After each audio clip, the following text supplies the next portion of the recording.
Saint Augustine, commentary on the Gospel of John, chapter 3, verse 6 to 21.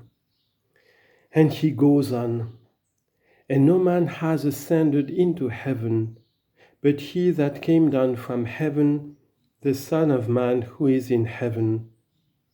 Behold, he was here, and was also in heaven, was here in his flesh, in heaven by his divinity. Yea, everywhere by his divinity, born of a mother, not quitting the Father.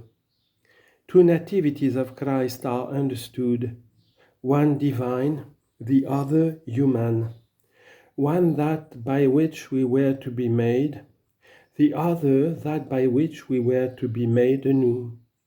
Both marvelous, that without mother, this without father.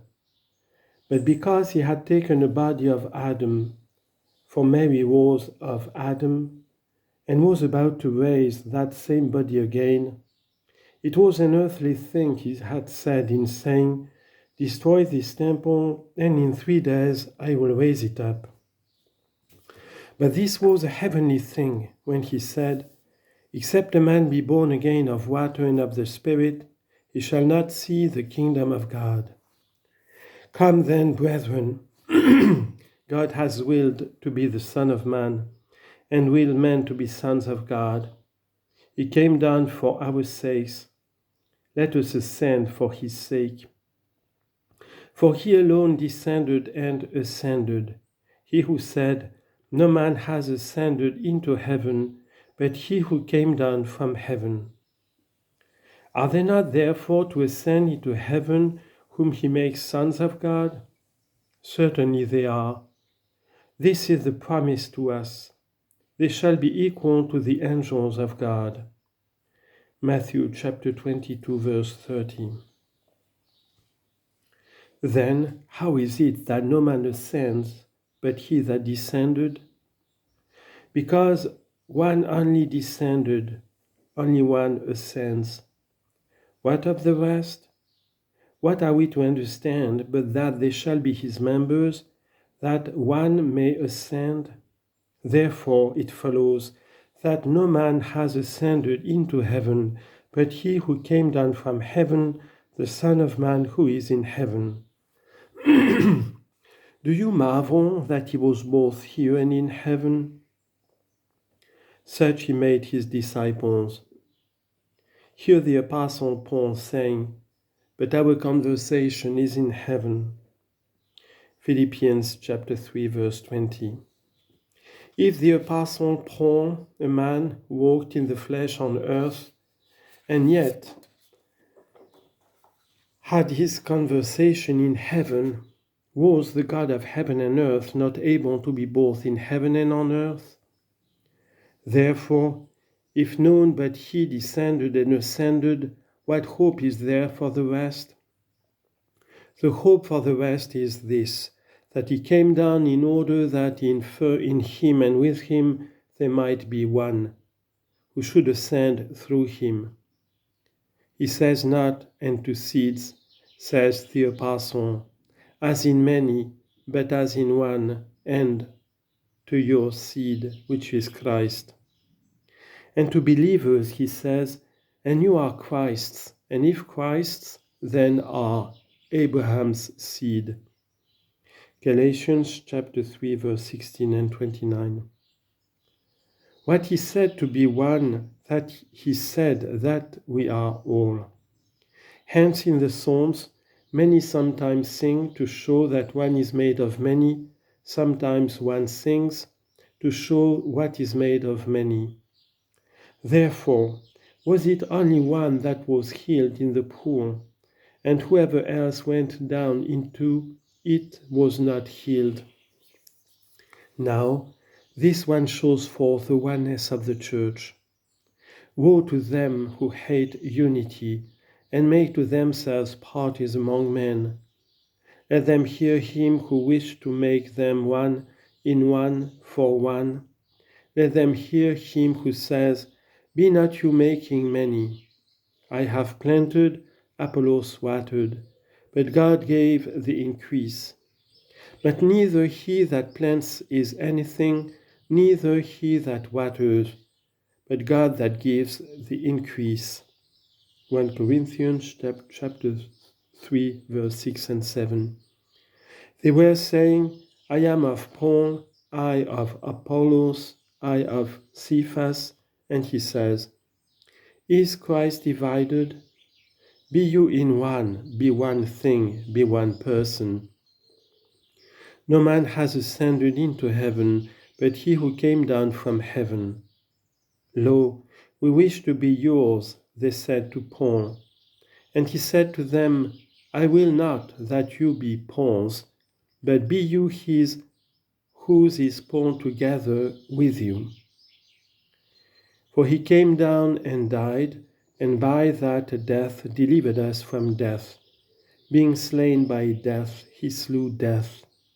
And you know, brethren, that this death entered into the world through the devil's envy. God made not death, says the Scripture, nor delights he in the destruction of the living, but he created all things to be. But what says it here? But by the devil's envy death entered into the whole world. Wisdom chapter 1 verse 2. To the death offered for our entertainment by the devil, man would not come by constraint, for the devil had not the power of forcing, but only cunning to persuade. Had you not consented, the devil had brought in nothing. Your own consenting, O man, led you to death. Of the mortal are mortals born. From immortals we are become mortals. From Adam all men are mortal, but Jesus, the Son of God, the Word of God, by which all things were made, the only Son equal with the Father, was made mortal. For the Word was made flesh and dwelt amongst us. He endured death then, but death he hanged on the cross, and mortal men are delivered from death. The Lord calls to mind a greater matter, which was done in a figure with them of old.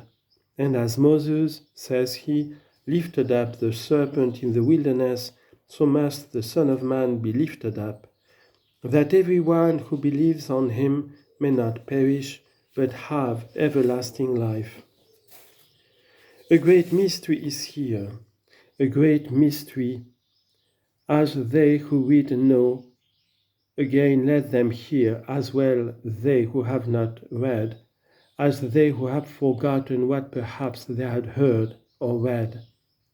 The people Israel were fallen helplessly in the wilderness by the bite of serpents. They suffered a great calamity by many deaths. For it was the stroke of God correcting and scourging them, that he might instruct them. In this was shown a great mystery, the figure of a thing to come. The Lord himself testifies in this passage, so that no man can give another interpretation than that which the truth indicates concerning itself. Now Moses was ordered by the Lord to make a brazen serpent, and to raise it on a pole in the wilderness, and to admonish the people Israel that, when any had been bitten by a serpent, he should look to that serpent raised up on the pole. This was done. Men were bitten, they looked and were healed.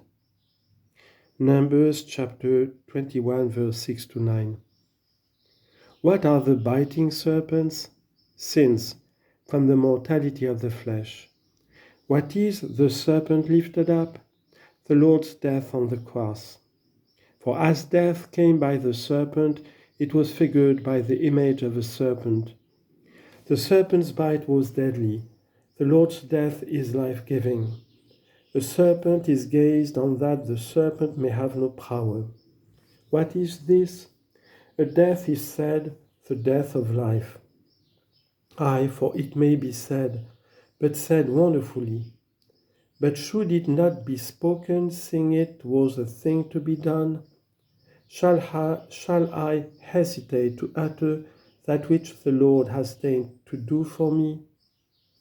Is not Christ the life? And yet Christ hung on the cross. Is not Christ life? And yet Christ was dead. But in Christ's death, death died. Life, dead, slew death. The fullness of life swallowed up death. Death was absorbed in the body of Christ. So also shall we say in the resurrection, when now triumphant we shall sing, where, O death, is your contest?